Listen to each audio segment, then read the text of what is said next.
Bapak Ibu, saudara yang dikasih oleh Tuhan, selamat bertemu dalam renungan harian Klasis. Dan pada saat ini kita akan mengambil sebuah judul Hidup Kudus. Kita akan dasarkan dari 1 Tesalonika 4 ayat 1 sampai 8. Dan saya akan mengambil satu ayat yaitu ayat 7. Allah memanggil kita bukan untuk melakukan apa yang cemar, melainkan apa yang kudus. Bapak Ibu saudara yang dikasih oleh Tuhan, ada sebuah desa yang sangat indah dan banyak orang ingin pergi ke sana. Kendalanya adalah untuk menuju ke sana harus melewati sungai, dan untuk menuju ke sana jalan satu-satunya hanya ada 3 buah batang bambu yang ditali menjadi satu untuk menjadi jembatan untuk menyeberang sungai sehingga bisa sampai ke desa yang sangat indah itu. Dan beberapa orang yang melewati jembatan bambu itu banyak yang terjatuh. Kenapa? Karena mereka tidak tahu caranya berjalan melewati jembatan bambu itu. Beberapa orang mencari pembenaran bahwa bambu itu bergoyang-goyang ketika saya lewati, sehingga saya kemudian terjatuh. Oh, bambu itu licin sehingga kami terpleset dan jatuh. Saya tidak mau melewati jembatan itu karena takut jatuh. Dan masih banyak lagi yang dikatakan oleh orang sehingga akhirnya mereka tidak sampai ke desa yang sangat indah itu. Dan jadi pertanyaan, kenapa mereka banyak yang jatuh ketika melewati jembatan bambu itu? Karena mereka hanya melihat bambu yang dipakai sebagai jembatan itu. Mereka tidak melihat ada tali yang sangat kuat yang berada di atas jembatan bambu itu yang dapat dipakai untuk berpegangan ketika menyeberang jembatan bambu itu. Bapak Ibu saudara yang dikasih oleh Tuhan, cerita di atas adalah gambaran kehidupan kita. Tuhan mengajarkan kita di ayat 7 supaya kita hidup kudus. Karena ini adalah satu-satunya cara kita bisa sampai kepada Allah. Dan ternyata banyak dari kita tidak dapat bertahan untuk menjaga hidup di dalam kekudusan.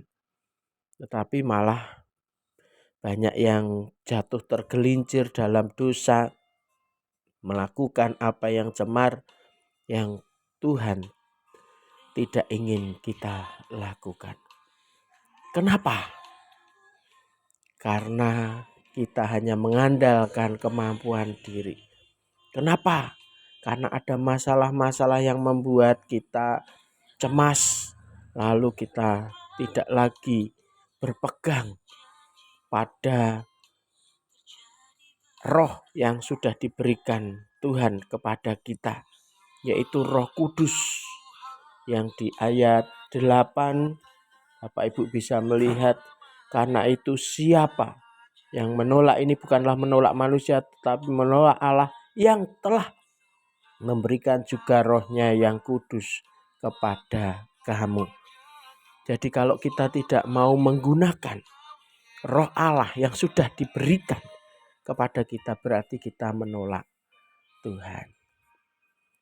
Jadi yang pertama, sangat jelas apa yang dikehendaki Allah, supaya kita hidup kudus seperti yang dikehendaki oleh Allah untuk kita lakukan. Dan ini digambarkan Roh Kudus itu seperti tali yang ada di atas jembatan. Dan ketika kita berjalan di atas jembatan, supaya kita tidak tergelincir, kita memegang tali itu. Itu adalah gambaran Roh Kudus yang Tuhan berikan kepada kita supaya kita tidak jatuh ke dalam dosa. Lalu yang kedua, Bapak Ibu, kita untuk dapat berjalan di dalam kekudusan Allah. Tuhan sudah memberikan Roh Kudus-Nya, maka di ayat yang pertama Tuhan mengajar kepada kita. Akhirnya saudara-saudara, kami minta dan nasihatkan kamu dalam Tuhan Yesus. Kamu telah mendengar dari kami bagaimana kamu harus hidup supaya berkenan kepada Allah. Hal itu memang telah kamu turuti, tetapi baiklah kamu melakukannya lebih bersungguh-sungguh lagi. Jadi yang kedua, untuk hidup di dalam kekudusan adalah ada niat untuk melakukan dengan sungguh-sungguh. Yang menjadi pertanyaan, kalau Bapak Ibu Saudara dan saya sudah diajar bagaimana cara kita hidup kudus oleh Allah, apa yang harus kita lakukan dalam hubungan kita dengan sesama, apa yang harus kita lakukan selama kita masih hidup di dalam dunia.